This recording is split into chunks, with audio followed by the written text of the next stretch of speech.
This apple spice cake is the perfect fall treat and it goes great with a cup of tea. So I started out by making a streusel topping by combining all-purpose flour with rolled oats, dark brown sugar, cinnamon, and melted butter. And honestly, streusel topping is so good you should put it on every cake you make.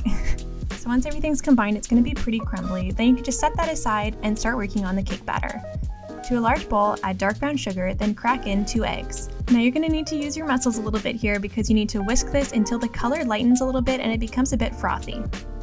Then once that's done, pour in 1/3 cup of neutral oil as well as 1 teaspoon of vanilla extract. And now it's time for the spices. A teaspoon of cinnamon, 1/4 teaspoon of nutmeg, and 1/8 teaspoon of ground ginger. Make sure you get all that ginger in there.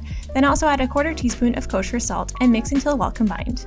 And now it's time for the dry ingredients, starting with 1 cup of all-purpose flour. Then to make it rise, add a teaspoon of baking powder and 1/2 teaspoon of baking soda.